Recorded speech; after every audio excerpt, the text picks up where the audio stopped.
चलते वक्त सीने में तेज दर्द होना, जकड़न महसूस होना, तेज चलते वक्त सांसें फूलना, खाना खाने के बाद सीने में जलन महसूस होना, अनावश्यक रूप से बहुत पसीना आना, घबराहट महसूस होना, ये सब संकेत हार्ट ब्लॉकेज के हो सकते हैं। क्या आप जानते हैं दुनिया में लाखों लोग हर साल इस्केमिक हार्ट डिजीज़ की वजह से अपनी जान गंवा देते हैं। इस्केमिक हार्ट डिजीज़, जिसको हम अलग अलग नाम से भी जानते हैं, coronary artery disease, coronary heart disease या सिंपल वे में हार्ट अटैक।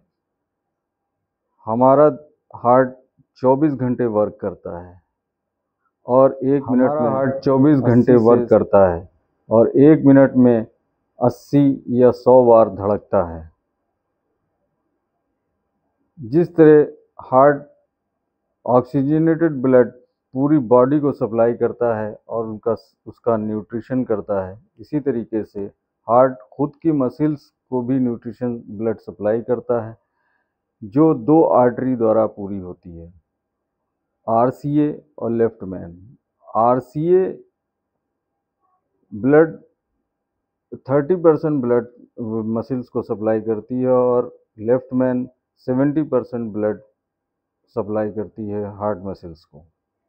आगे चल के यही लिफ्ट मैन दो हिस्से में बढ़ जाती है, एलएडी एलसीएक्स, जिसमें जब दो मॉलिक्यूल ट्राइग्लिसराइड और कोलेस्ट्रॉल का डिपोजिशन होने लगता है तो इसकी जो अंदर जो एंडोथेलियल मेम्ब्रेन है, इसके चारों तरफ उसका जमाव शुरू हो जाता है और ये चूँकि एंडोथेलियल मेम्ब्रेन इलास्टिसिटी प्रवृत्ति की होती है और ये फूलने लगती है। जब ज़्यादा डिपोजिशन होता है तो ये फूल कर आर्टरी के रास्ते को तंग कर देती है और इससे हार्ट ब्लॉकेज शुरू होता है। 50% तक तो नहीं पता लगता, लेकिन 50% के बाद जब ब्लॉकेज आगे बढ़ता है, 70%, 80 और 90% तक पहुंचता है, तब हमें एंजाइना पेन शुरू होता है। सीने में जकड़न महसूस होती है, लेफ्ट शोल्डर की तरफ जाता है और सारी परेशानियां शुरू हो जाती हैं। अगर ऐसा महसूस हो रहा है तो फ़ौरन किसी कार्डियोलॉजिस्ट से संपर्क करना चाहिए।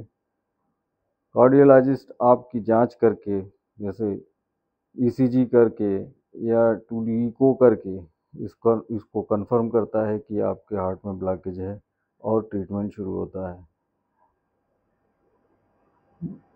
अगर किसी को ये प्रॉब्लम हो गई है तो उसको सबसे पहले अपनी डाइट में चिकनाई युक्त सामान खाना बंद कर देना चाहिए, नमक कम लेना चाहिए और रेगुलर एक्सरसाइज करना चाहिए, हल्की फुल्की एरोबिक एक्सरसाइज जिसे हम कहते हैं, इसको करना चाहिए। और अगर ज़्यादा प्रॉब्लम बढ़ती है तो फिर एंजियोग्राफी वगैरह करके डॉक्टर इसको जो है इसका सॉर्ट आउट करते हैं और ट्रीटमेंट शुरू करते हैं। तो मेरा तो पेशेंट से यही कहना है कि सिंपल डाइट लीजिए, किसी भी तरीके की बहुत चिकना तला भुना मत खाइए, नियमित व्यायाम कीजिए और इन सब ख़तरों से अपने आप को बचाइए। Thank you.